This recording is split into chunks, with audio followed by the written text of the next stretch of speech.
Hi, I am René Lisrotio from L'eau qui mord, Water That Bites. Hi, I am Bernard Schmidt from the action group Water 88. In this video, we're going to talk about the water and Nestlé problem in Vittel, France. Vittel is a small city of 5,000 people. It is located in the Vosges region in the northeast of France. In the 19th century, a family of industrialists created the spa and a bottling plant whose production has increased over the years.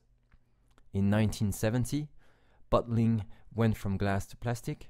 Nestlé then took a stake in the company before buying it all in 1990. Today, 1.6 billion bottles are produced every year. Also, it has been announced that 120 jobs will be cut by 2022 from existing 1,000 employees.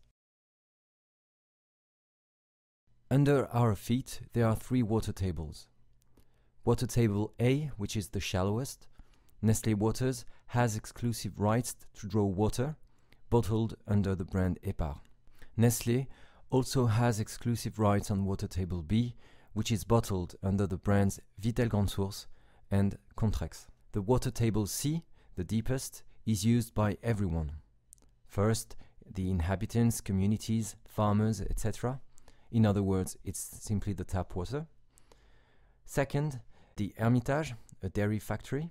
And thirdly, Nestlé, again, which sells this water under the brand Vittel Bonne Source. Nestlé is therefore authorized to draw from all water tables of the sector. In the water table C, 1 billion liters per year is drawn. We don't have the numbers concerning water tables A and B. In total, the multinational company claims to collect 3 billion liters per year, the equivalent of 1,200 Olympic swimming pools. Note that on the one hand, all this water is free for Nestlé, since the boreholes belong to it, and that on the other hand, the company does not even pay tax on its bottles sold for export. With the current climate change and drawing levels, our water tables are at risk. Regarding water tables A and B, we do not know their condition. Nestlé has the information but does not share it. As for water table C, we know that natural replenishment is about 2 billion liters per year. The extraction level is 3 billion liters per year. Therefore, the water table loses 1 billion liters of water per year. This deficit has been known since 1970. Despite this, in 1990, the state allowed Nestlé to pump 1 billion liters per year until 2020. Over the years, the deficit of water table C has steadily increased.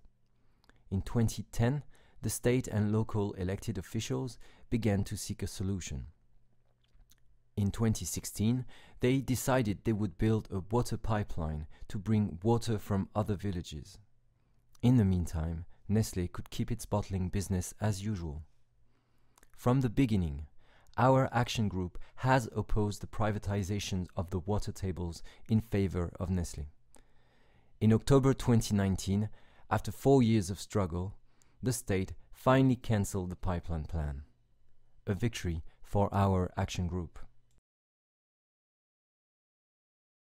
Now that the water pipelines are off the table, the state has new proposals. First, it announced that it will set up an independent committee to monitor the three water tables. We support this measure, while regretting that it is happening this late. Also, this shows that until now, the state had blindly granted all his pumping authorizations to Nestlé. Second, the state confirms that water savings will have to be made. This time it will concern not only the inhabitants, but also the local companies. Work will be undertaken to reduce losses on the network and improve industrial processes. This is good news. Thirdly, the state announced a scenario aiming to collect less in water table C and more in water table B. We hope that this will mean the end of Nestlé's monopoly on water table B. As for water table A, the state does not even acknowledge it.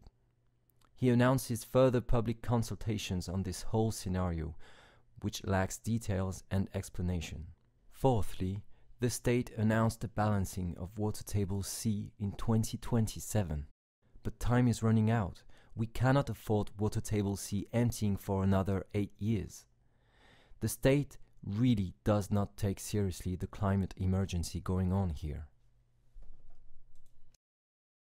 What is the demand of Action Group Water 88?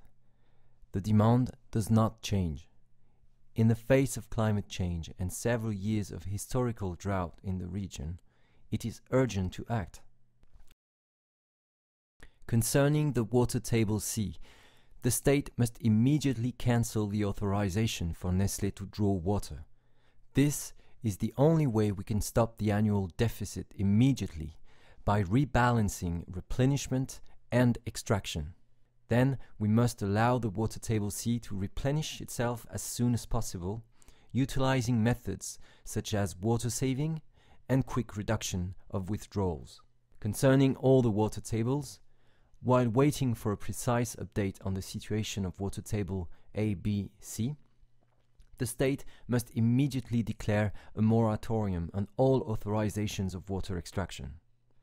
Subsequently, a new distribution of the resources will have to be established, with a priority given to the residents and not Nestlé. All this, of course, with the greatest transparency and by consulting the people. The situation in Vittel is not unique. The multinational company Nestlé has about 100 sites around the world, wherever it is located. The company privatizes and monopolizes water, as well as it pollutes heavily with its plastic bottles. It has the support of states that defend their interests instead of the people's. In several countries, citizens are mobilizing against this issue. So far, we have always acted locally. From now on, we must also mobilize on an international level. Several associations from France, Brazil, Canada, and the United States have started to converge. A lot has yet to be built. Facing climate emergency, Nestlé and their accomplice states, we citizens have a duty to defend water, the planet, and the living. Water is a common good, not a commodity. Water for life, not for profit.